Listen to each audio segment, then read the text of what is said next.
Durante muitos anos, havia uma discussão. Será que o dilúvio é um mito da história humana? Porque a gente vai encontrar relatos do dilúvio em todas as culturas. Você vai encontrar, por exemplo, um ideograma no chinês que é a respeito da inundação ou das muitas chuvas e que é uma arca, remetendo-se a Noé. Você vai encontrar nos escritos babilônicos, você vai encontrar em toda a cultura algum escrito a respeito do dilúvio. E perguntavam então, será que o dilúvio de fato aconteceu ou não foi uma mitologia da humanidade? Até que a ciência do século XX, da metade para diante do século XX, especialmente as descobertas feitas através das fotografias de satélites e as descobertas feitas de fósseis de peixes em montanhas mais altas da Terra, mostraram evidências concretas de que houve um dilúvio nessa terra. E aí a gente pode dizer, bom, se houve um dilúvio, e se a Bíblia nos fala a respeito dele, a gente vai poder entender na história do dilúvio uma revelação de que Deus tem autoridade para julgar. E nesse texto nós encontramos as decisões de Deus que têm implicações na história da salvação. E o tema do meu sermão é: Deus decidiu. E queridos, quando Deus decide, acabou. Quem pode lutar com Deus? Eu posso tentar argumentar, mas quem pode lutar com Deus? Então nessa noite eu queria olhar para esse texto olhando na perspectiva de Deus. O que Deus decidiu? E o que eu posso aprender sobre as decisões de Deus para o meu tempo e para a minha época? A palavra de Deus nos versículos de 11 a 13, depois o verso 17, nos dizem uma das decisões de Deus. Deus decidiu julgar toda a terra. A Bíblia diz assim: ora, a terra estava corrompida aos olhos de Deus e cheia de violência. E ao ver como a terra se corrompera, pois toda a humanidade havia corrompido a sua conduta, Deus disse a Noé: darei fim a todos os seres humanos, porque a terra encheu-se de violência por causa deles, e eu os destruirei com a terra. E verso 17: eis que vou trazer águas sobre a terra, o dilúvio, para destruir debaixo do céu toda criatura que tem fôlego de vida, e tudo o que há na terra perecerá. A primeira decisão de Deus revelada nesse texto foi a de julgar, condenando toda a sociedade humana à morte pelo dilúvio, por causa da sua corrupção de valores e da violência que estava imperando naquela terra. Há um princípio na Bíblia que muita gente não quer aceitar. Há um limite para a paciência de Deus. A Bíblia fala claramente que há um limite para a paciência de Deus. E que Deus coloca um limite. E quando a gente ultrapassa aquele limite de maldade, de violência, de quebra dos valores, de destruição das próprias estruturas que fazem a vida ter alguma coisa de bela e bonita, Deus tem que intervir e tem que mexer nessa sociedade. A Bíblia fala disso desde o livro de Gênesis. Gênesis capítulo 15, versículos 13 a 16, há uma profecia que Deus dá para Abraão a respeito do povo de Israel. E ele promete que o povo de Israel um dia receberia como herança toda aquela terra dos cananeus.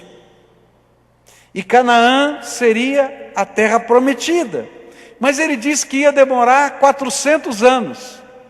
E ele disse por que ia demorar 400 anos. Olha só o que a Bíblia diz: E então disse o Senhor a Abraão: sabe com certeza que a tua descendência será peregrina em terra alheia, e será reduzida à escravidão, e será afligida por 400 anos. Sabe também que eu julgarei a nação a qual ela tem de servir, e depois sairá com muitos bens. Tu, porém, irás em paz para teus pais, em boa velhice serás sepultado. E na 4ª geração, porém, voltarão para cá, porque a medida da iniquidade dos amorreus não está ainda cheia. O que a Bíblia está dizendo é que Deus tinha colocado um limite para o pecado daquele povo. E quando aquele limite de degradação, de pecado dentro daquela sociedade tivesse chegado, Deus interviria com um juízo local. Naquele momento do dilúvio, Deus estava intervindo com um juízo sobre toda a terra. Mas Deus continua intervindo com juízos locais na minha vida e na sua vida. Deus continua intervindo com juízos dentro de culturas e nações. Se a gente olhar para a história da humanidade, a gente vai perceber determinados momentos na história em que grandes impérios se desmoronam. E se você olhar na história, pode ter certeza que esses grandes impérios começaram a se desmoronar porque perderam os valores básicos da vida: família, amor, relacionamentos. Começou a crescer a violência, perderam a humanidade no sentido mais simples da palavra. E foi exatamente isso que aconteceu com a terra nos dias do dilúvio. E então Deus decidiu que era tempo de julgar, e o seu julgamento foi pela condenação de todo homem, bem como de toda a criação que havia se corrompido junto com a humanidade. E o tempo da misericórdia de Deus havia se encerrado. Às vezes a gente não gosta de ouvir esse aspecto a respeito de Deus. Deus coloca limites na nossa vida. Deus coloca limites para a sua paciência quando Ele lida com as questões do nosso dia a dia. E em alguns momentos Ele tem que intervir. E quando Ele intervém, às vezes, sobre a nossa vida, é para julgar. Porque nós estamos excedendo os limites daquilo que Deus entende que seria cabível para a vida humana. E Deus então pesa a sua mão. Para cada um de nós, Deus colocou um limite. Independentemente do limite no tempo e das circunstâncias da vida, todos nós um dia seremos julgados. E a Bíblia diz em Hebreus 9, verso 27, o seguinte: cada pessoa tem de morrer uma vez só, e depois ser julgada por Deus. Todos nós temos um limite. O limite é o tempo que Deus te deu de vida. Esse tempo que Deus te deu está limitado. Eu não sei quanto tempo é, você não sabe quanto tempo é. Uns vão ter mais tempo, outros vão ter menos tempo. Esse tempo de vida é uma dádiva de Deus. E nós só temos uma vida para viver aqui na terra. Você não vai reencarnar 50 mil vezes, não. A Bíblia diz que o homem está destinado a morrer uma só vez. Acabou. E depois disso, o que é que vem? O juízo eterno de Deus. Da mesma maneira como Deus colocou um limite de tempo nos dias de Noé, desde a revelação a Noé de que a arca, ou que o dilúvio viria, Deus instituiu 120 anos de espera. E disse: esse é o tempo que eu vou aguardar com misericórdia a conversão desse povo. Deus colocou um limite para a cidade de Nínive, quando Jonas foi pregar, e ele pregou essa mensagem, 40 dias, e essa cidade será subvertida. Mas dentro do tempo dos 40 dias, a cidade se converteu, se arrependeu dos seus pecados, houve transformação, e Deus retirou o juízo pela sua misericórdia. Mas Deus havia limitado um tempo. E o que a Bíblia está dizendo é que Deus decidiu julgar lá no passado, e Ele continua decidindo julgar nos dias de hoje. A Bíblia nos diz que o tempo, não apenas do homem, mas de toda a terra também está contado. A Bíblia diz em Mateus 24, palavras do Senhor Jesus, verso 14: e este evangelho do reino será pregado em todo o mundo como testemunho a todas as nações, e então virá o quê? O que é que está escrito lá? E então virá o fim. O tempo para a terra também está contado. Eu não sei quando vai ser. Perguntaram para Jesus, quando vai ser esse dia do fim de todas as coisas? Vai demorar? Vai ser rápido? Vai ser desse jeito? Vai ser daquele jeito? Ele disse, olha, ninguém sabe, só o Pai, porque Ele colocou no seu decreto. E queridos, o tempo de espera para o julgamento de Deus é o grande tempo da minha e da sua oportunidade. Deus vai julgar. Ele julga a nossa vida quando os limites que Ele impôs dentro da nossa casa, da nossa família, e Ele intervém. E cada juízo de Deus sobre a nossa vida é tratamento de Deus. A Bíblia diz que quando Deus disciplina alguém, Ele o faz como um pai amoroso. Nenhum pai disciplina o seu filho porque gosta de disciplinar o seu filho. É difícil esse negócio de disciplinar. Dói no coração da gente. E se você é avô, pior ainda. Não é verdade? Eu me lembro que uma das primeiras vezes que eu fui dar uma bronca no Michel, e a gente colocou o Michel de castigo, o meu sogro estava em casa. E o meu sogro começou a ficar nervoso, porque a gente estava dando bronca no Michel, mas ele não podia falar nada, porque ele precisava ser disciplinado. De repente eu saio e encontro o Michel sentadinho de castigo. E adivinha quem estava de castigo do lado dele? O vovô. E eu perguntei, ô Zé, o que você está fazendo aí? Não, estou só aqui. Estava de castigo com o neto ali, olha só. Não é gostoso disciplinar ninguém, ninguém gosta de disciplinar. Mas queridos, se a gente não coloca limites, uma tragédia acontece. Deus intervém na nossa vida de tempos em tempos, colocando limite, porque Ele é Pai e disciplina você.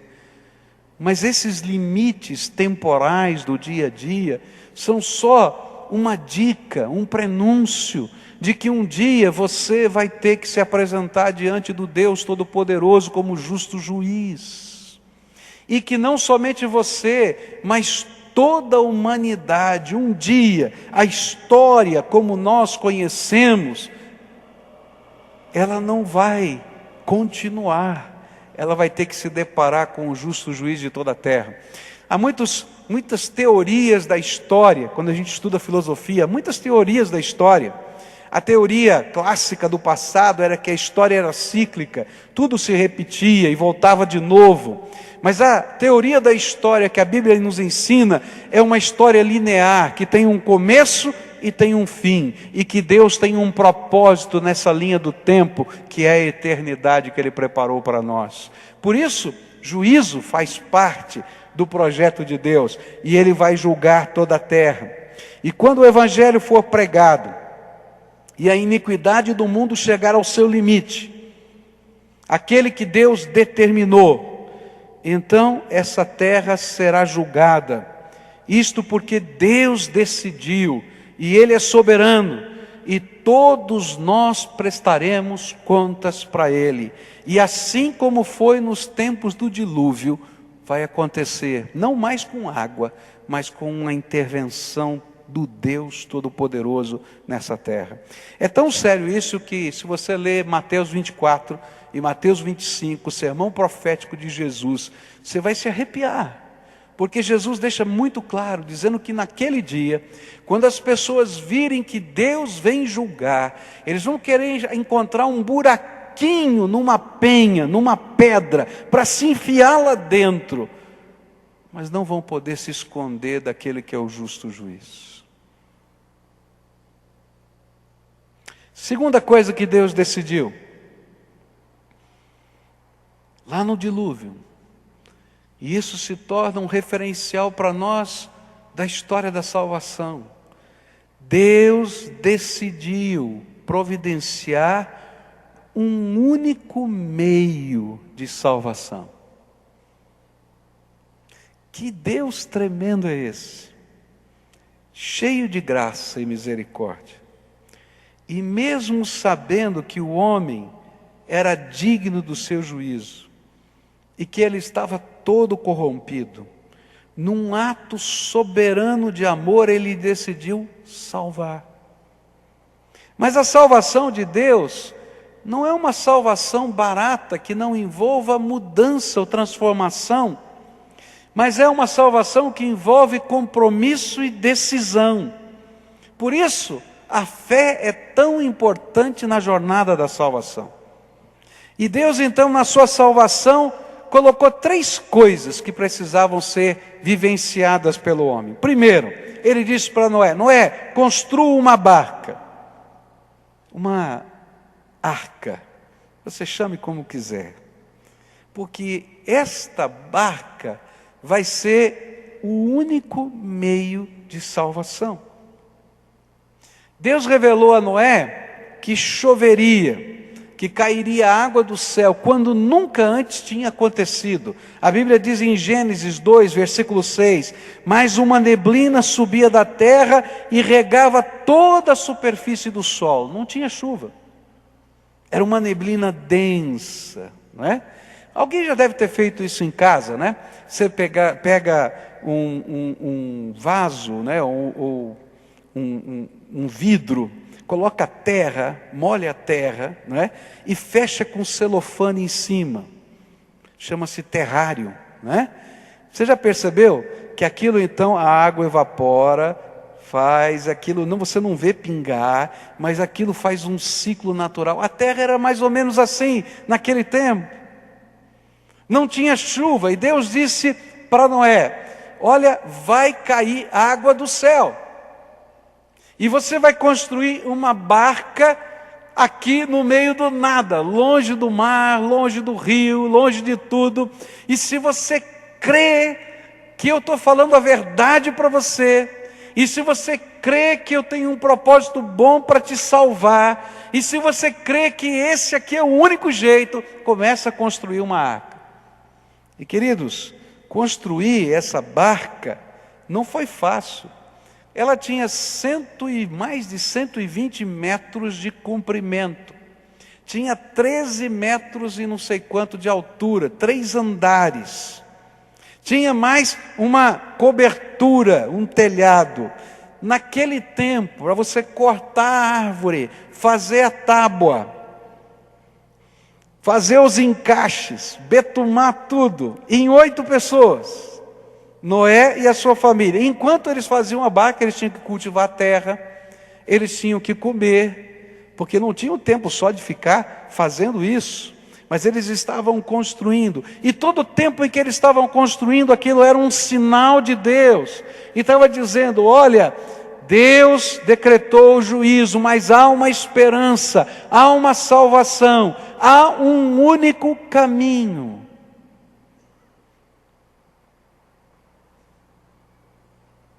Quando eu olho para o dilúvio, eu vou descobrir uma coisa tremenda, é que salvação sempre vai exigir de nós abandonar a sabedoria humana, que a Bíblia diz que é loucura para Deus, e acolher a sabedoria divina, que é loucura para os homens. Você já imaginou se Deus falasse hoje para você: vai lá e constrói uma barca no meio do nada? Fala a verdade, eu fiquei pensando em mim. É loucura, não é? Fala a verdade. Depois, se você tivesse que dizer assim: não, Deus ainda vai salvar um casal de cada animal aqui da terra, e vai salvar 7 casais dos limpos. E aí alguém vai dizer, mas como é que você vai mandar os casais entrarem na arca? Você vai ficar louco, onde é que você vai conseguir? Não tem problema, Deus vai mandar eles sozinhos entrarem na arca. E quando chegou a hora, começou a aparecer os casaizinhos de animais subindo na arca. É coisa de doido, louco. Já pensou você aplicar todos os recursos da tua vida para construir um barco desse? Agora, o que a Bíblia está ensinando é que quando eu creio nas promessas de Deus e na palavra de Deus, ainda que pareça uma loucura diante da ciência humana, do pensamento humano, Deus está dizendo que o jeito de viver do homem é uma loucura e Ele vai ter que intervir nessa terra. Por isso a história do dilúvio está na terra, está na Bíblia e está em todos os registros das sociedades humanas, para lembrar para a gente que Deus julga e para lembrar para a gente que Deus escolhe o meio da salvação. Nem todos os caminhos levam a Deus. Com certeza a sociedade de Caim, misturada com a dos filhos de Deus, que nós estudamos a semana passada, devia ter algum aspecto de religiosidade. Mas esse não era o aspecto de religiosidade que Deus queria ver. Ele queria ver uma fé comprometida com os seus valores e uma fé comprometida com as suas promessas. Por isso só existia na terra 8 pessoas que creram e entraram na barca e foram salvos. A Bíblia vai dizer que Deus escolhe um único caminho. E a Bíblia fala em João 3, que esse único caminho nos dias de hoje não é uma barca, é a nossa fé no Senhor Jesus. Diz assim a Bíblia, Jesus falou isso, porque Deus amou o mundo de tal maneira que deu o seu Filho unigênito para que todo aquele que nele crê não pereça, mas tenha a vida eterna. Porque Deus enviou o seu Filho ao mundo, não para que julgasse o mundo, mas para que o mundo fosse salvo por ele. Quem crê nele não é julgado, mas quem não crê já está julgado, porquanto não crê no nome do unigênito Filho de Deus. E o julgamento é este: a luz veio ao mundo, e os homens amaram antes as trevas que a luz, porque as suas obras eram más. Verso 19 vai dizer por que Deus vai mandar pessoas para o inferno. Primeiro porque você merece, e eu também. E não tem ninguém aqui que não mereça o inferno, a começar de mim mesmo. Porque a Bíblia diz que não tem nenhum homem que não seja pecador, falho. Eu sei os meus defeitos, você sabe os seus. Todos nós. Eu posso dizer, aquele é mais pecador do que eu. É fácil a gente dizer isso, mas você sabe quem você é. E a Bíblia diz que basta ter um pecado só para você ser condenado. Não precisa ter muitos, não. É um só. Você tem um, está perdido. É isso que a Bíblia fala. Agora, a segunda razão porque eu mereço o inferno é porque Deus, sabendo da minha condição, Ele me amou. Deus, sabendo da minha condição, Ele se esvaziou da sua glória para caber na forma humana, nascer aqui entre nós. E mais, Ele tomou o nosso lugar na cruz e morreu por nós. E a Bíblia diz que na morte dele, Ele se fez pecado por nós. Todo pecado de toda a humanidade caiu sobre ele.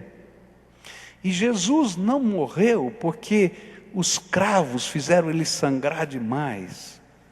Ele morreu porque o seu coração explodiu quando todo o pecado da humanidade foi lançado sobre ele. Justo, o Deus encarnado. A sua carne não aguentou. E diz mais a Bíblia, ele amou tanto você que ele desceu ao Hades, o lugar que nós chamamos de inferno, para tomar das mãos de Satanás, naqueles 3 dias antes da sua ressurreição, as chaves da morte e do inferno. Para que quando ele ressuscitasse, todo aquele que cresce e se comprometesse com ele como o Senhor da sua vida, pudesse ser livre da morte eterna e do inferno, porque ele tomou as chaves de Satanás na sua mão. Agora, se depois de tudo isso, mesmo você merecendo, você não quer seguir a Jesus, não quer ouvir a voz de Deus, não quer se comprometer, não quer entrar na arca, na hora que vier o juízo de Deus, é culpa de Deus ou é sua? Por isso que o livro de Romanos, nos capítulos 1 até o 4, ele vai dizer assim: nós somos indesculpáveis diante de Deus, porque Deus decidiu salvar, e Ele preparou todos os meios, e o que Ele espera de nós é que nós creiamos na promessa e que nos comprometamos com essa promessa. E é isso que diz o versículo 18 do livro de Gênesis, capítulo 6. Mas com você estabelecerei a minha aliança, e você entrará na arca com os seus filhos, sua mulher e as mulheres dos seus filhos. A construção da barca era uma parte da fé que se revelava num compromisso e numa obediência. E a segunda parte era crer na promessa de que Deus estava fazendo com ele uma aliança, um pacto, e que ele iria salvá-los. E que esse pacto, esta promessa, seria cumprida. E que era uma bênção que ele esperaria, Noé esperaria pela fé. Ele e a sua casa seriam salvos no dia do juízo de Deus. E eu creio que o projeto de vida desta família, a partir desse tempo, passou a ser preparar-se para aquele dia, construindo a arca e proclamando a mensagem e esperando o cumprimento da promessa. É por isso que a palavra de Deus vai dizer para a gente que quando a gente tem um compromisso com Jesus, mudam os valores da nossa vida. Porque a partir dessa revelação de Deus, o trabalho de Noé era construir a arca, porque ele sabia que o mundo ia acabar, que o juízo de Deus viria. Então as prioridades mudaram na sua vida. E é por isso que a Bíblia vai nos dizer que nós nos tornamos um cidadão que vive aqui na terra, que é brasileiro, curitibano, paulista, sei lá o que você é, tem até carioca aqui no nosso meio, né? E vascaíno ainda, que é pior, né? Tem de tudo aqui, tá? Gente, apesar de tudo isso, tá? Você agora se tornou cidadão da cidade celestial, a Nova Jerusalém, que um dia vai descer do céu e nós vamos morar por toda a eternidade na presença do Deus vivo. E a minha vida, ainda que eu esteja com os pés aqui na terra, tenha que trabalhar, educar os meus filhos, ter dinheiro, ela muda de sentido. Eu tenho uma missão, porque eu faço parte de um santo e tremendo propósito de Deus, e eu tenho que viver esse propósito para toda a eternidade. Muda de perfil, e andar pela fé, crer nessa promessa, viver por essa promessa, trabalhar por essa promessa, ter alegria nessa promessa. E é por isso que Paulo vai afirmar em 2 Coríntios 4, versículos 17 e 18: pois os nossos sofrimentos leves e momentâneos estão produzindo para nós uma glória eterna que pesa mais do que todos eles. E assim fixamos os olhos, não naquilo que se vê, mas no que não se vê, pois o que se vê é transitório, mas o que não se vê é eterno. Queridos, muda de perspectiva. Eu vou viver aqui, estou com meu pé no chão, vou estudar, vou trabalhar, mas eu tenho uma missão eterna, eu tenho um projeto de Deus para toda a eternidade, eu tenho outros objetivos de vida. A glória de Deus é meu maior objetivo. E às vezes eu vou levar a bordoada de muita gente aqui, mas não faz mal, porque eu sei para onde eu estou indo. Você pode imaginar Noé, os conflitos dele? Mas ele não estava preocupado, que ele sabia que um dia ele ia entrar na arca. E isso era importante. Ele tinha certeza que isso não era loucura, era Deus trabalhando. E o interessante é que a terceira coisa que nesse salvar de Deus, então a primeira é que Deus preparou um caminho, a segunda é que Deus fez uma promessa de bênção e ele creu, e a terceira é que Deus falou de um recomeço. Ele mandou pegar cada espécie. E é interessante notar que Deus mandou que levasse um casal de cada espécie e 7 casais dos animais limpos. O que Deus estava providenciando? Um recomeço sob as bases da fé e dos valores do reino de Deus para toda a humanidade. E queridos, é isso que Deus faz quando a gente recebe Jesus como Senhor e Salvador da nossa vida. Quando eu e você recebemos o Senhor Jesus como Salvador da nossa vida, Ele muda os nossos valores, mas Ele diz: eu vou te dar uma nova vida, um recomeço, aqui e agora, mas que não termina aqui, mas que dura para toda a eternidade. E quando Deus julgar essa terra, Deus vai dar um recomeço, porque a Bíblia diz que a Nova Jerusalém vai descer do céu, e Deus vai ter que criar um novo céu e uma nova terra, porque esse aqui foi consumido pela humanidade, foi totalmente destruído. E olha, gente, não precisa ser muito inteligente para saber que é possível isso acontecer. Não é verdade? A gente está destruindo naturalmente, está consumindo tudo. Até esses movimentos ecológicos todos estão dizendo para a gente: olha, toma cuidado que não vai ter amanhã da terra. É verdade ou não é? Não é? Não precisa muito não. Basta apertar uns botõezinhos também, a gente acaba rapidinho tudo que está aqui. É fácil. Tá? Mas a Bíblia diz que esse céu e essa terra vão se consumir, e Deus vai ter que fazer esse recomeço numa nova base, não mais nesse corpo, mas num corpo glorificado, à semelhança do corpo que Jesus recebeu na sua ressurreição, não mais nessa estrutura de sociedade que a gente tem, porque ela está corrompida, mas Deus vai ser a luz, o nosso sol, a nossa alegria. Não vai precisar ter templo, porque a gente vai vê-lo face a face, e a gente vai caminhar na presença de Deus, como era o propósito de Deus desde o jardim. Por isso, se você recebeu Jesus como Senhor e Salvador da tua vida, você vai viver aqui com os pés no chão, não vai ser um alienado. Porém, você tem metas maiores, propósitos maiores, missão maior. E o recomeço que Deus está te dando de uma nova vida é só o começo de algo maior que Deus vai fazer por toda a eternidade. E termina com a última decisão que Deus vai colocar aqui. Capítulo 7 do livro de Gênesis, versos 16, 22 e 23. E entraram macho e fêmea, de cada espécie, de acordo com o que Deus havia mandado Noé fazer. E aí o Senhor fechou a porta da barca.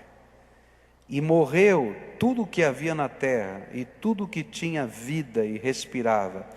E somente Noé e os que estavam com ele na barca ficaram vivos. O resto foi destruído, isto é, os seres humanos, os animais domésticos, os animais selvagens e os que se arrastam pelo chão e as aves. A última decisão revelada nesse texto foi a de Deus fechar a porta antes da chuva cair e das fontes do mar e das águas serem abertas. Sabe o que a Bíblia está dizendo?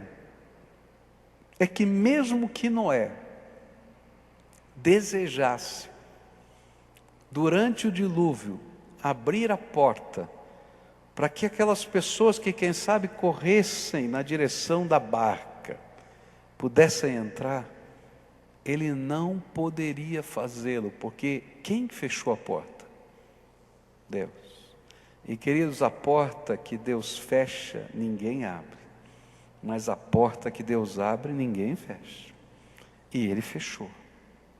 E sabe o que a Bíblia está dizendo? É que vai chegar um momento na vida da humanidade, e vai chegar um momento na minha vida e na sua vida, que o tempo da oportunidade vai passar.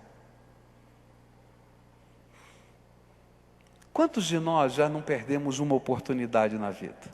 Eu acho que todos nós já perdemos alguma boa oportunidade na vida, não é verdade? A oportunidade bate na nossa porta uma vez só, não é assim? Aquela mesma oportunidade não volta de novo. E a gente não consegue resgatar. Passou.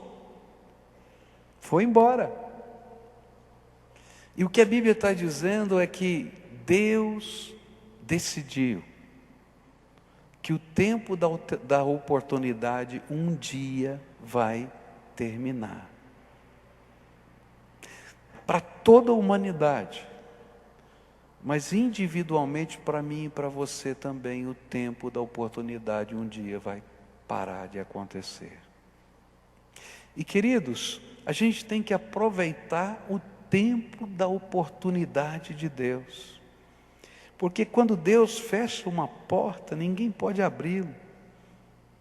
E hoje, a porta da oportunidade de Deus está aberta, mas um dia Deus vai fechá-la. E quando chegar esse dia, não tem jeito de abri-la. Por isso que é em vida, quando a porta ainda está aberta, que nós precisamos decidir onde nós queremos passar a nossa eternidade.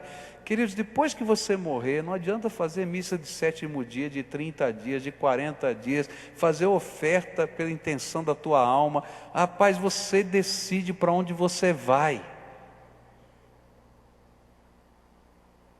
Está entendendo? Quem decide a tua vida não sou eu, nem seu pai, nem sua mãe, nem seu tio, nem seu avô, é você que decide.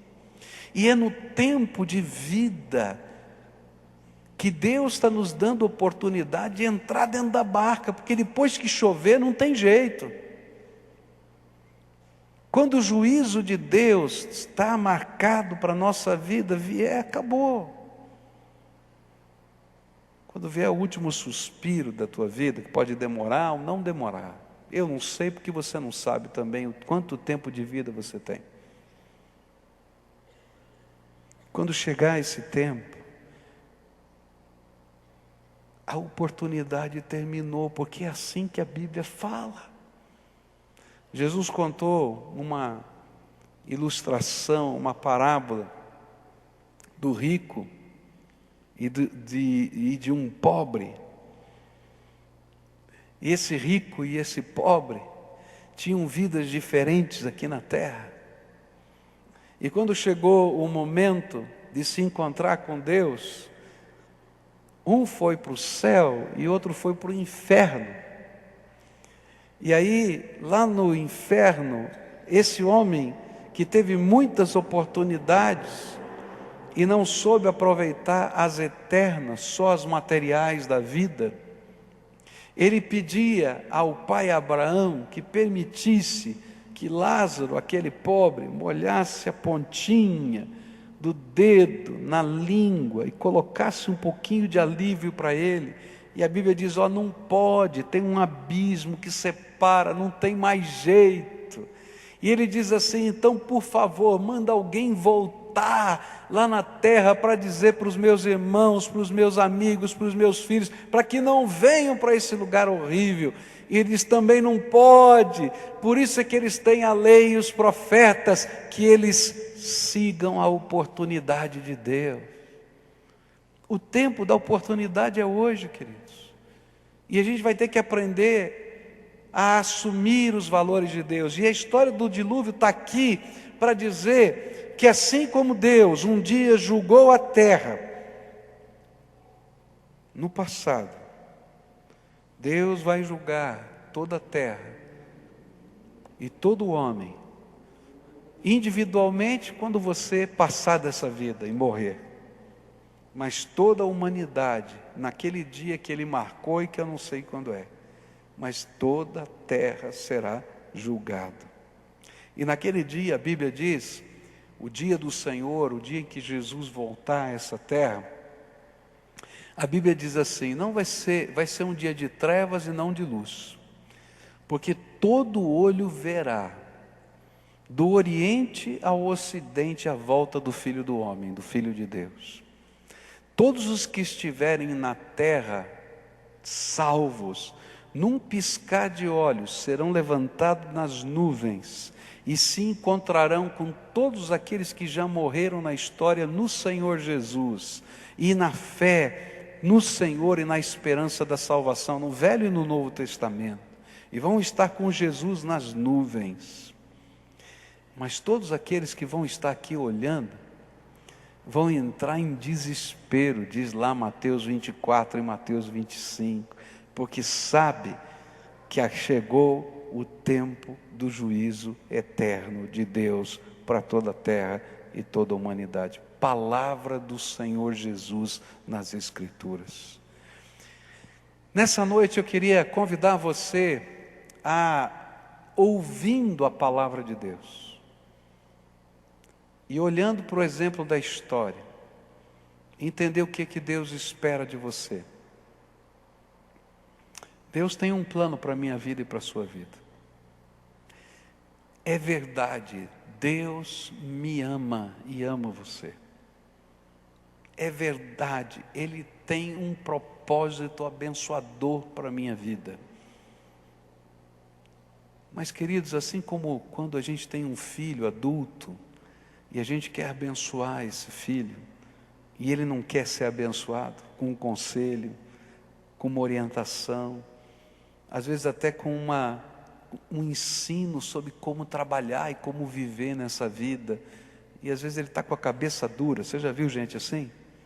E a gente tenta e não consegue, e às vezes ele está se machucando para tudo quanto é lado, e a gente não pode ir além daquilo. Queridos, assim, às vezes nós estamos vivendo nessa vida como um filho rebelde, que está perdendo as grandes oportunidades de Deus sobre a sua vida. Eu sei que está tarde, daqui a pouco a gente vai celebrar a ceia do Senhor, mas eu não posso sair daqui nessa noite sem convidar você a alguma coisa muito séria, que é render-se a Jesus. Não é só crer em Jesus. A Bíblia diz que crê em Jesus, até o diabo crê e treme, e não vai para o céu, vai para o inferno, pode ter certeza. Porque ele nunca se rendeu ao Senhor da glória. Deus está te dando muitas oportunidades. Talvez Ele esteja intervindo na tua vida, chacoalhando alguns aspectos da tua vida, dizendo assim: filho, eu estou mexendo na tua história, porque ainda é tempo, e eu quero mexer para dizer para você que eu quero colocar novos valores, nova visão, nova maneira de viver. Talvez a tua casa esteja quebrada, tua família esteja desfacelada, você está perdido em vários aspectos, e aquilo que você achava que era segurança para você, está quebrado. Porque Deus está dizendo para você: filho, não é por aí, deixa eu ser o teu Deus. E ainda que pareça ser uma loucura aos olhos de todos os seus amigos, como era uma loucura a todos os olhos dos amigos de Noé e da família de Noé, hoje o Senhor está te pedindo para você deixar Jesus ser o Senhor da tua vida. Você confessar a Ele aquilo que você é, pecador. Você crê que só Jesus pode te salvar eternamente, e só Ele pode te dar um recomeço nessa vida. E você, pela fé, vai abraçar o andar com Jesus um dia de cada vez, segundo a vontade dele.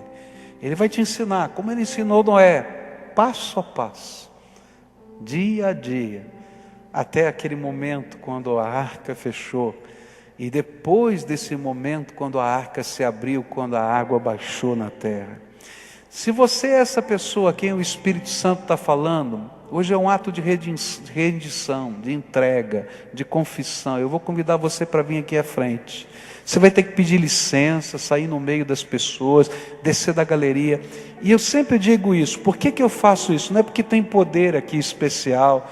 Não é porque... Não, é para você saber se Jesus de fato é Senhor da tua vida. Porque a primeira grande tentação sua vai ser dizer assim: eu vou fazer do meu jeito. E querido, você está fazendo do teu jeito a vida inteira. Chega de fazer do teu jeito, você vai fazer do jeito de Jesus. Sai aí do teu lugar agora, em nome de Jesus. Aqueles a quem o Senhor está falando, vem para cá. Hoje é dia de entrega. Sai lá da galeria agora, eu quero orar por você. Quero entregar a tua vida na mão de Deus. Quero pedir que Ele intervenha sobre você. Quero pedir que a misericórdia do Senhor venha, se renove. Que um novo começo de Deus aconteça na tua vida. Um novo começo de Deus. Se está precisando desse novo começo, vem para cá em nome de Jesus. Se o Espírito de Deus está falando com você hoje, vem para cá. Porque às vezes Deus tem que chacoalhar a nossa vida, para a gente entender que a gente é só pó, mais nada. Então vem para cá, se o Espírito de Deus está falando com você, filho, filha, marido, mulher, cutuque um ao outro, de sabe, nós precisamos disso na nossa casa, dos valores do reino de Deus, desse recomeço da graça, do jeito de Deus. Vem para cá em nome de Jesus, quero orar por você. Se o Espírito de Deus está falando com você, vem para cá, quero orar por você. Venha, em nome de Jesus, isso, venha, família toda, venha, em nome de Jesus. Esse é tempo de Deus na minha vida e na tua vida. Só Deus sabe o que é que vai acontecer aí, o que precisa acontecer aí, mas é a tua vida, a tua história. Quantas vezes Deus já te deu uma oportunidade? Quantas vezes você deixou a oportunidade de Deus passar? A Bíblia diz: se hoje ouvires a sua voz, não endureçais o vosso coração. Deixa o Espírito de Deus fazer a obra dele na tua vida. Se você tem uma batalha na tua vida que você não sabe como vencer, eu sei, Jesus é aquele que livra e liberta a nossa vida. Então se você é essa pessoa, vem para cá, eu quero orar com você. Vem já, em nome de Jesus, pode vir. E eu vou orar logo em seguida. Não vou insistir não, eu acho que você é grande o suficiente para decidir a tua vida. E você que tem que tomar as suas decisões, mais ninguém. Mas uma coisa eu digo: se alguém que está sendo oprimido por Satanás e amarrado por ele, na autoridade do nome de Jesus, eu repreendo Satanás. E quero dizer que você é livre para tomar a decisão que você quiser no poder do Espírito. Então vem para cá. Se você está sentindo essa batalha na tua alma, é hoje o dia que o Senhor quer te livrar. Vem cá, em nome de Jesus. E nós vamos orar a Deus agora. Quero orar por você. A primeira oração é sua, querido. Eu não posso orar por você. Em seguida eu vou orar por você. Entrega. Diz: Jesus, eu estou abrindo a porta do meu coração e estou me rendendo ao Senhor. Eu não sei o que significa essa palavra rendição na tua vida, mas você sabe. Então diz: Jesus, olha, tem isso, tem aquilo outro, eu estou me rendendo ao Senhor agora. E quero invocar o Senhor para entrar no meu coração. Porque eu quero aprender a viver segundo os valores do Senhor. E eu quero começar de novo. Eu quero começar de novo, segundo os projetos que o Senhor tem. Me lava, me purifica, me ensina, porque eu quero ser aquilo que o Senhor tem para a minha vida hoje. E quero aprender a andar no caminho da salvação eterna todos os dias da minha vida. Agora eu quero orar por você. Senhor Jesus, estão aqui os teus filhinhos. Tu conheces o coração deles melhor do que eu. E tu sabes a seriedade dessa decisão. Eles não se levantariam no meio de um auditório tão grande quanto esse, numa mensagem tão dura quanto esta, se o teu Espírito não tivesse falado ao coração deles. E eles estão aqui em resposta à voz do Senhor. Então, Senhor, faz aquilo que homem nenhum pode fazer. Eles não podem, nem eu. Abre as janelas agora dos céus e derrama do teu Espírito Santo sobre eles. E que eles sejam selados pelo teu Espírito, renovados pela tua graça. Que toda a algema que Satanás tem colocado sobre cada um deles, que toda forma de perturbação, que toda forma de cadeia, de opressão, que toda forma de obstáculo, seja agora repreendido em nome de Jesus, e que venha sobre essas vidas liberdade. Em nome de Jesus, eu quero dizer que você é livre.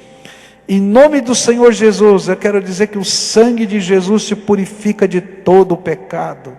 Em nome de Jesus, eu quero dizer que você foi selado com o Espírito Santo da promessa.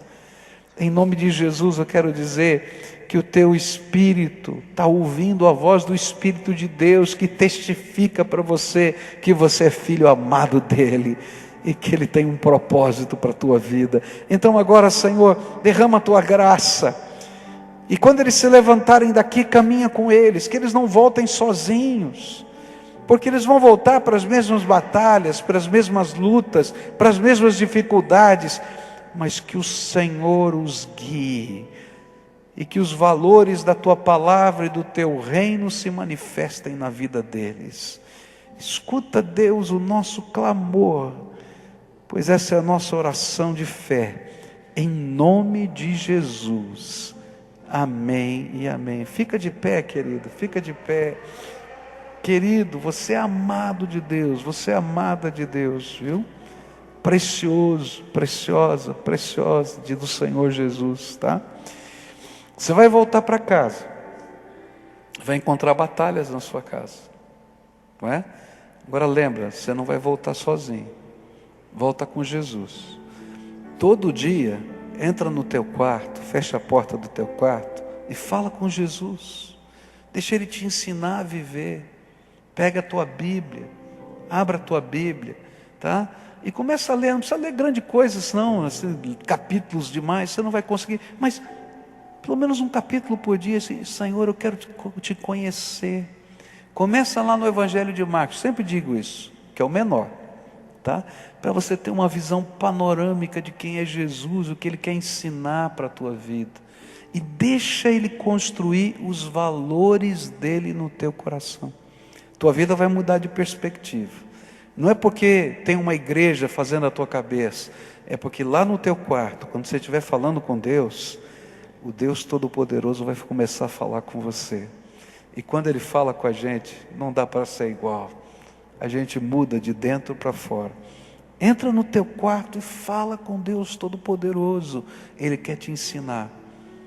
Vai mexer em algumas áreas difíceis da tua vida. Vai lá, conserta isso, mexe naquilo. Mas você vai ouvir o Deus vivo falando com você. E olha, não vai ter intermediário não. Ele vai falar direto com você. E essa é a coisa abençoadora. Porque Ele escolheu você para abençoar. E você vai ser abençoado, abençoada de Deus. Tá bom? Vão na paz do Senhor Jesus.